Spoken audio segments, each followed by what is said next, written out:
Hai, kami dari kelompok 5.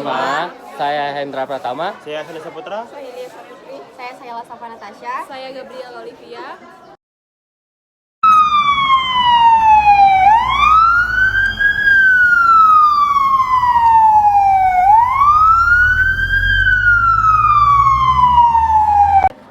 Bunyi memiliki nada yang tinggi, rendahnya ditentukan langsung dari frekuensi. Bunyi yang melengking memiliki frekuensi yang tinggi. Bunyi yang kecil memiliki frekuensi yang rendah. Frekuensi sendiri adalah jumlah gelombang yang dihasilkan tiap detiknya. Nah, dari cuplikan sebelumnya dapat kita lihat adanya mobil ambulans yang lewat. Ketika mobil ambulans mendekat kita dapat mendengar bahwasannya suara sirine ambulans tersebut sangat melengking. Namun saat mobil ambulans menjauh kita, maka suara sirine ambulans terdengar lebih kecil. Sama hanya jika kita sebagai pendengar bergerak terhadap sumber bunyi itu pada saat sumber bunyi mendekati kita, maka nada sumber bunyi terdengar tinggi. Namun saat sumber bunyi menjauhi kita, maka nada sumber bunyi terdengar rendah. Gejala perubahan frekuensi inilah yang dinamakan efek Doppler. Istilah efek Doppler diambil dari nama seorang fisikawan Australia, J.J. Doppler. Ada dua hal yang perlu diingat dalam materi efek Doppler. Pertama, frekuensi adalah jumlah gelombang yang dihasilkan tiap detiknya. Kedua, laju perambatan bunyi yang dihitung terhadap medium yang dilewati. Pendengar bergerak. Gerakan kita sebagai pendengar akan membuat jumlah gelombang tiap detiknya yang diterima oleh telinga. Jumlah gelombang tiap detik yang dihasilkan oleh sumber bunyi adalah frekuensi gelombang F. Jika kita sebagai pendengar menjauhi sumber bunyi laju Vf, berarti ia bekerja dengan rambatan gelombang yang lajunya V, sehingga kita akan menerima jumlah gelombang tiap detik yang lebih sedikit, menyebabkan suara dari sumber bunyi kecil. Hal tersebut bisa terjadi karena gelombang bunyi yang diterima oleh kita sebagai pendengar yang bergerak menjauhi sumber bunyi harus menempuh jarak yang lebih jauh dibandingkan dengan keadaan jika kita tidak bergerak.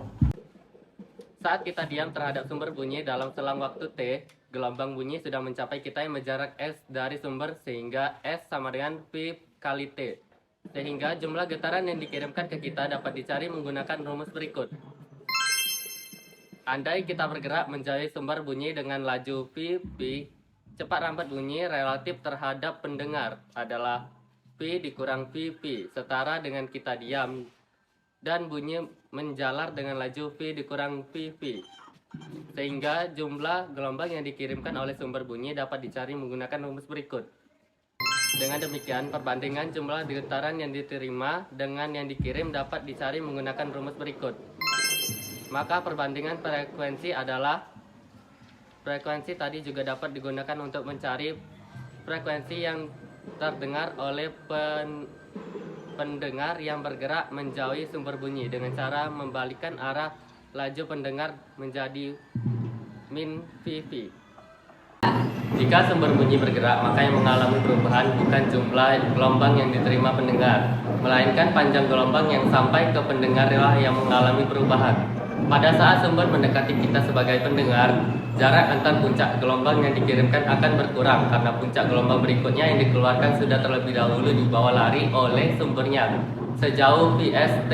T adalah periode gelombang. Karena panjang gelombang adalah jarak antar puncak gelombang, maka panjang gelombang yang diterima pendengar dapat dicari menggunakan rumus berikut ini. Panjang gelombang yang dikeluarkan sumber bunyi adalah sama dengan panjang gelombang yang dikirimkan sumber seandainya tidak bergerak, yaitu lambda sama dengan V dikali T. Jadi perbandingan panjang gelombang yang diterima kita untuk sumber yang bergerak terhadap panjang gelombang yang dihasilkan sumber bunyi dapat dicari menggunakan rumus berikut ini.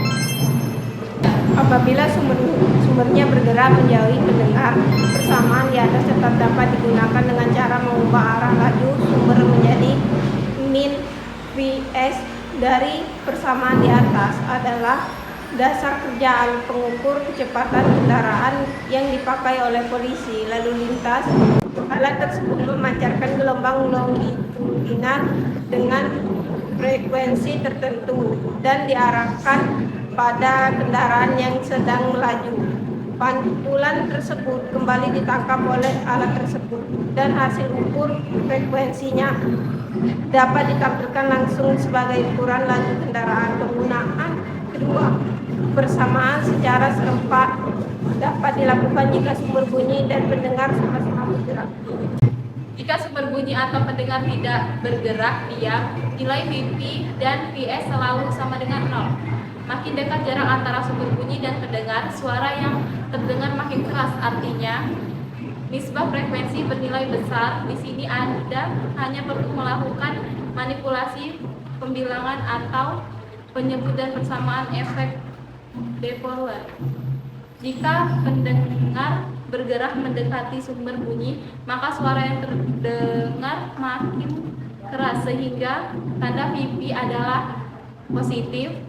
Hal tersebut berlaku sebaliknya. Jika sumber bunyi bergerak mendekati pendengaran, maka suara yang terdengar makin keras sehingga agar nisbah frekuensi besar, maka tanda V adalah negatif. Hal tersebut berlaku sebaliknya. Resonansi adalah suatu peristiwa yang menjadikan benda bergetar karena adanya getaran yang dilakukan benda lain, dan gerakan yang dilakukan benda memiliki frekuensi yang sama.